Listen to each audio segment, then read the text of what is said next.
Happy Holi সবাইকে।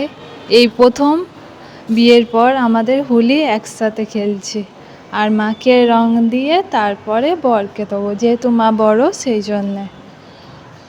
আর সকালবেলা ready হয়ে গিয়েছি, কারণ আমার বাপের বাড়ি যেতে হবে, ওখানে আজকে পুজো আছে, মন্দিরটা প্রতিষ্ঠা হবে আর শীতলামার পুজোও আছে, তাই দুদিন গিয়ে বাপের বাড়ি থাকবো। এই দেখো বরকে রং দিয়ে দিলাম, দিয়ে একটু প্রণাম করে নিলাম। বিয়ের আগেও দু একবার এসছে রং দেওয়ার জন্য, আর বিয়ের পর এটাই প্রথম আমাদের হোলি খেলা একসাথে। আর বাবার বাড়ি চলে দেখতে পাচ্ছ, পূর্ণিমা ছিল, দিদি পাঠিয়েছে বাবার জন্য, আর আমিও একটু খেলাম, সিরনিও দিয়েছিল, বাবা একটু খেয়ে সিরনি রেখে দিয়েছিল, তারপরে আমি খেলাম। আর এই যে দই মিষ্টিগুলো এইভাবে 3টে প্লেটে বার করে দিয়েছিলাম। আমার বড় খেয়েছে, আমার ননদ এসেছিলো, ওদেরকেও দিয়েছিলাম, আর বাবাকেও দিয়ে দিলাম, আর আমিও লাস্টে ওই প্লেটে নিয়ে এমনিই খেয়ে নিয়েছিলাম। আর ওরা চলে যাবার পর তারপর আমি একটু স্কুল মাঠে এসেছিলাম। আজকে রান্না করেছিলাম মাছের মাথা দিয়ে ডাল, আলু ভাজা, মাছের ঝাল করেছিলাম আর কি, তারপর মাংস, চাটনি, পাঁপড়, দই মিষ্টিটা ওরা খেতে পারেনি, সেই জন্য বিকালবেলায় যাওয়ার সময় ওদেরকে বার করে দিয়েছিলাম। আর তারপর স্কুল মাঠে এসেছিলাম, দেখো তখন বিকাল হয়ে গিয়েছিল, একটুকুনি এসে ঘুরে চলে গিয়েছিলাম, তখন আর ফোনটা আনতে পারিনি, তাই তোমাদেরকে ভিডিও করে দেখাতেও পারিনি। আর ওরা চলে যাবার পর সন্ধেবেলা এসেছিলাম, বাবাকে বলে এসেছিলাম যে আমি একটু স্কুল মাঠে যাচ্ছি, দেখো তোমাদেরকে দেখিয়ে দিচ্ছি, তখন যজ্ঞ হচ্ছিল। আমি যখন এসেছিলাম সবই শুরু হবে আর কি, হোম করছিল। আর আজকে জানো তো আমাদের এখানে 11 বছর পর এই মন্দিরটা প্রতিষ্ঠা হচ্ছে। কিছু আর্থিক সাহায্য এসেছে, আর কিছুটা আমাদের পাড়ায় সব জেঠু, তারপরে বড় বড় দাদারা সবাই মিলে আর কি টাকা দিয়ে মন্দিরটা আজকে স্থাপন করছে। আর এইখানে যে সব পুরোহিতরা এসেছে, এরা সব বাইরে থেকেই এসেছে, বড় করেই যজ্ঞ হচ্ছিল জানো তো। আর আকাশটাও মেঘ করেছিল, ভয়ও লাগছিল বৃষ্টি হবে না হবে না, সেই জন্য একটু টেনশানও হচ্ছিল। আর আমার ননদ থাকতে হয়তো, কিন্তু আমার বর বলল না চলেই যাই, ও আবার কখন যাবে, একা আসবে। আর ওর না আজকে ডিউটিও, এই কালকে যেহেতু ডিউটি ছিল সেই জন্য ও আজকে চলে গিয়েছিল, আর ও হোলির দিন তো ওই জন্য থাকা যাবে না, হোলিতে অনেক কিছু প্ল্যান আছে, সেই জন্য আমাকে দিয়ে ও তাড়াতাড়ি বেরিয়ে পড়েছিল, বেশিক্ষণ থাকিয়েও নি, একটুখানি সময় এসছে, এসে ঘুরে টুরে চলে গেছে। আবার দুপুরবেলা বোনকে নিয়ে ওই একসঙ্গেই এসছে, দুজন মিলে, বোনও এসছে আর ও এসছে। দেখো যজ্ঞের আগুন পুরো দাউ দাউ করে জ্বলছে।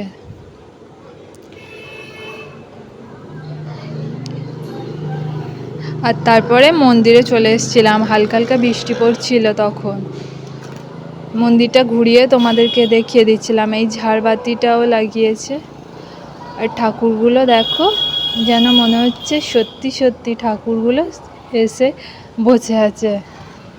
খুব ভালো হয়েছে ঠাকুরগুলো, আমার তো খুবই ভালো লেগেছে। তোমাদের কেমন লেগেছে কমেন্ট করে জানিও কিন্তু।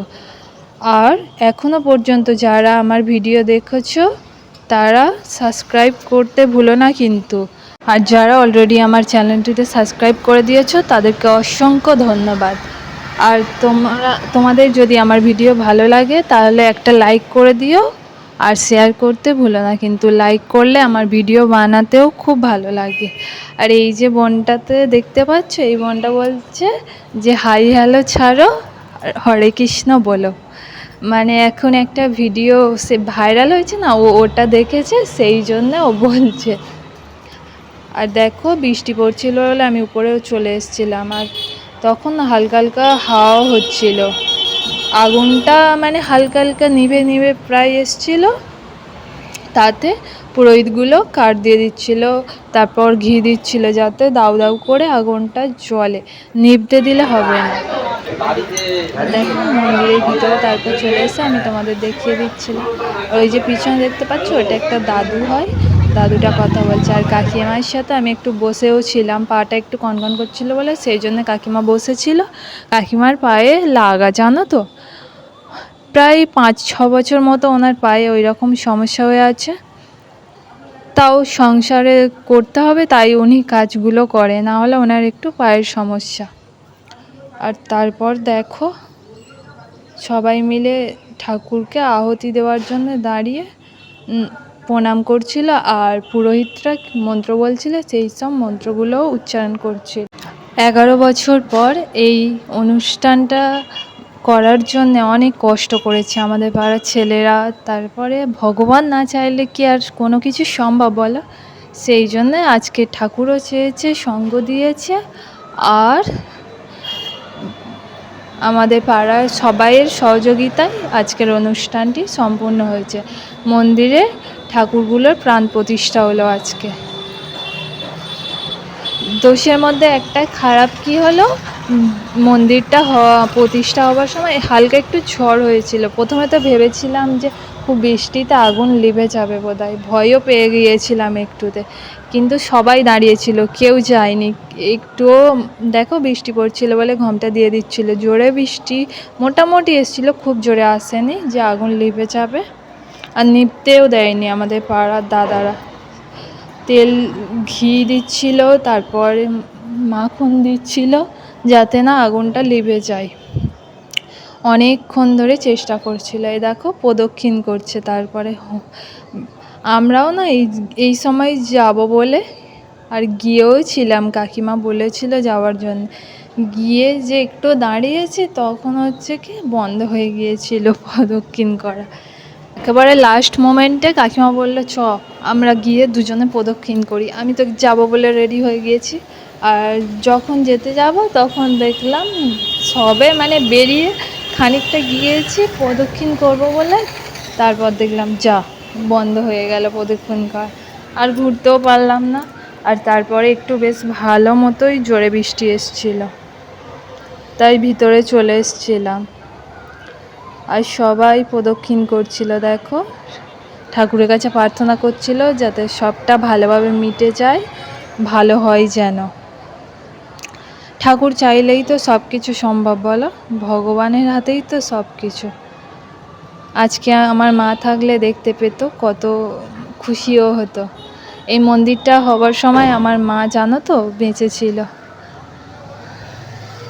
কিন্তু মা দেখে যেতে পারলো না, এটাই আফসোস হয়ে গেল।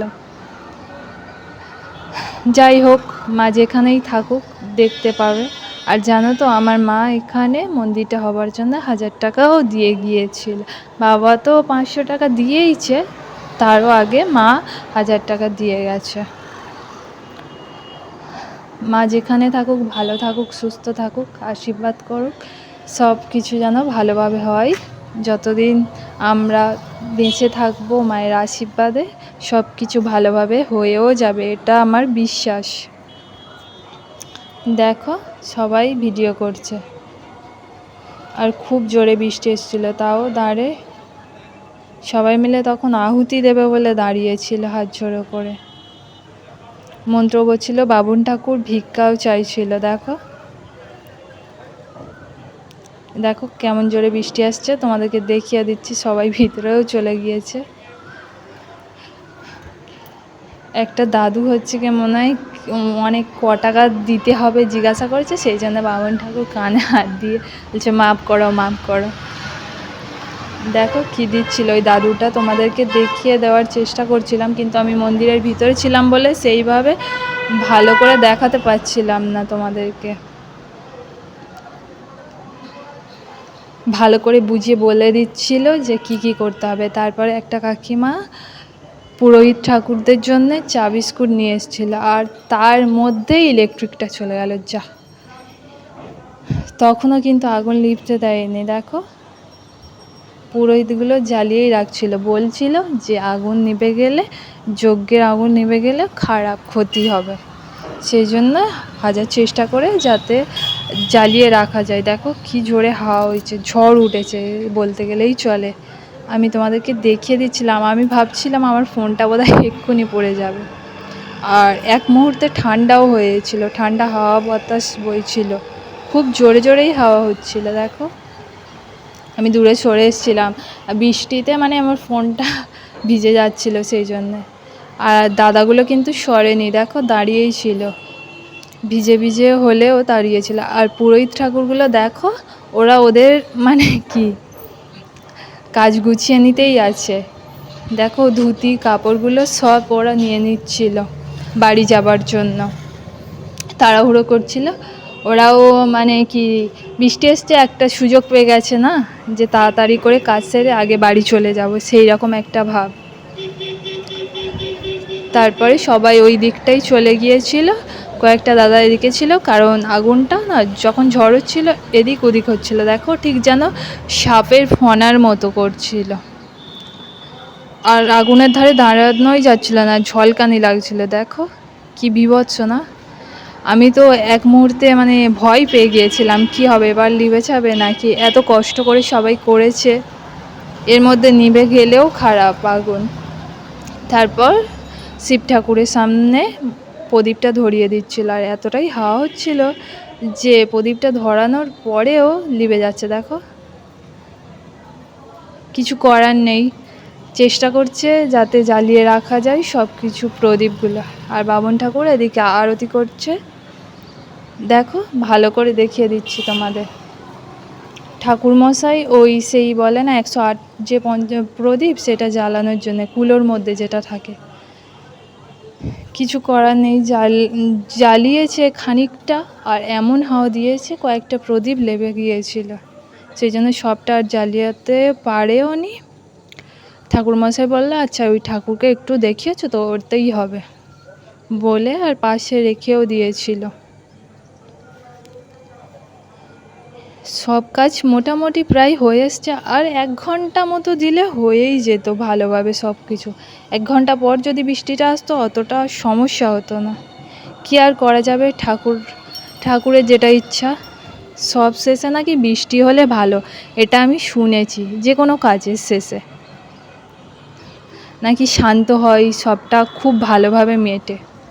জানি না কতটা কি, আমি সবটা জানি না, তোমরা আমার থেকে ভালো জানো। আমি এটা শুনেছি, সেটাই তোমাদের সাথে শেয়ার করলাম। আর এরপর দেখো পুরোহিত সবাই ঠাকুরকে ময়ূরের পেখমের যে এগুলো সেটা দিয়ে হাওয়া দিচ্ছিল ঠাকুরগুলো দিয়ে। তারপর প্রায় হয়েও এসছে, এবারে পুষ্পাঞ্জলি যারা দেবে তাদেরকে ডেকেছিল। আর ওই যে প্রদীপটা বললাম না 108টা, দেখো জ্বালিয়েছিল, কিন্তু এমন হাওয়া দিয়েছে যে লিবেই গিয়েছিল প্রায়, সেই জন্য আর কিছু করারও ছিল না। এবারে ঠাকুরমশাইয়ের হাতে দিতে যাবে, আর সেই মুহূর্তেই লিবে গেছে। এবার দেখো এই পুষ্পাঞ্জলি দেওয়ার জন্য পুরোহিত বলছিল, আর সবাই মিলে অঞ্জলি দেওয়ার জন্য ফুল হাতে নিয়ে অঞ্জলি দিচ্ছিল। আর সবাই ভালো থাকবে, সুস্থ থাকবে, আশা করছি আমার ভিডিওটা তোমাদের ভালো লাগবে। যদি ভালো লেগে থাকে তাহলে পাশে থেকো, আর এইটা একটা বনু হয়। আর পরবর্তী ভিডিও পেতে আমার চ্যানেলে চোখ রাখুন। Tata, bye bye.